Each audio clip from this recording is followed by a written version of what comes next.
everyone. So looking at the What Works Clearinghouse, most of the programs that I talked about last week were not mentioned here. However, there were a few that I'm familiar with, so I'm going to talk about two of those. The first one being Words Their Way. And honestly, the teacher that I did my student teaching with, so this was some years ago, she was very skilled as far as language arts and ELA and centers, and this was something that she used in her classroom. And when I looked and broke it down, as of February 2013, none of the studies of Words Their Way fell within the scope of beginning reading review protocol or met any of their evidence standards. However, the purpose of the Words Their Way was an approach to phonics, vocab, and spelling instruction for students kindergarten through high school. There was word study, and this involved examining, manipulating, comparing, and categorizing words. The purpose of this was to help students with written language and help students achieve mastery in recognizing, spelling, and defining specific words. And even though that this didn't, meet any of their evidence standards, I saw it to be very successful in the classroom that I worked in. And then the year after that, I worked at the same school and I was a Title I interventionist.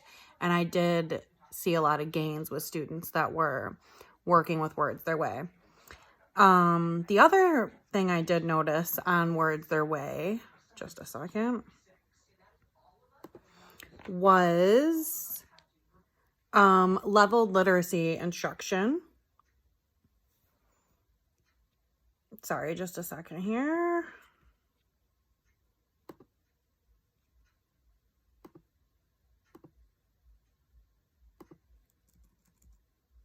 Leveled literacy intervention. I'm sorry, not instruction. I'm mixing up the two here. But, so for what I found on WWC, under alphabetics, 1 study met the standards, reading achievement, 2 studies met the standards, and reading fluency, 1 study met the standards. And I actually am pretty familiar with this program. I've used it in the past. And I guess I didn't think about mentioning it last week, but I did a project on it for a class last semester, so I thought I would refer to some of that information. Some of you may know this as Fontes and Pinnell.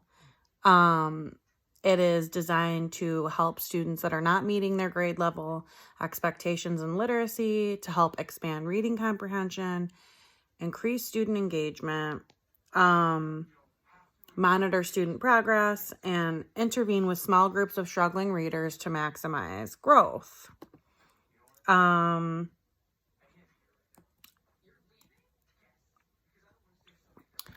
First, you identify the students that need the intensive support to reach their grade level goals. Then you're going to find their instructional reading level. You're going to need their instructional reading level and their independent level, because the level that they work on in a group with you is going to be different than their independent level. They recommend using their benchmark assessment system to find their instructional level, but if your school maybe doesn't have the budget to purchase all of that, you can use other benchmark systems that are available. To form these groups, you put together students that have similar goals. Small groups work best for this. And whenever I've done it, I think it's more effective with smaller groups, like 4, maybe 5 at the most. You could even have 3. And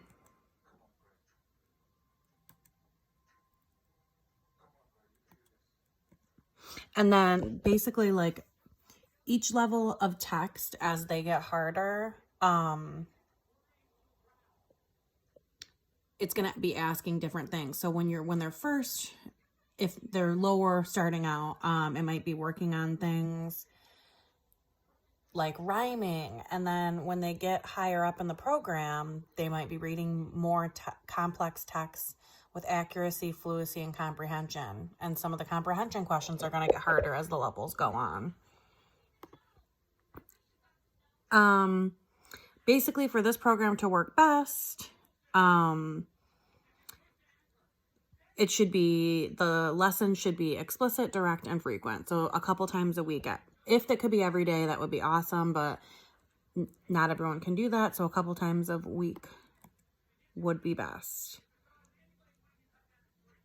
Yeah, so basically this program works on phonological awareness, phonics, fluency, vocabulary, reading comprehension, oral language skills, and writing. And it's targeted to the student's ability.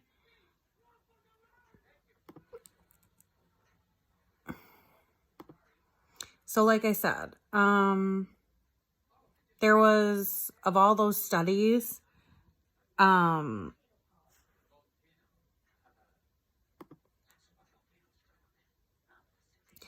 was pretty much growth.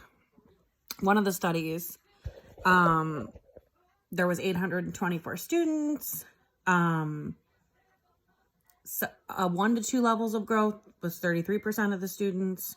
3 to 4 levels of growth, 30% of students. 5 to 6 levels of growth was 20% of students.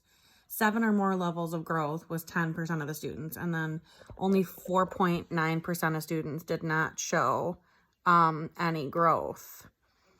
And for this particular study that I'm looking at a little more in depth here, there was almost about 70% being male and 30% being female. And this was done with 824 students from kindergarten through 5th grade. And all of these students were reported to have special education needs for reading. And this was done from 2009 to 2010 for an average of 18 and a half weeks.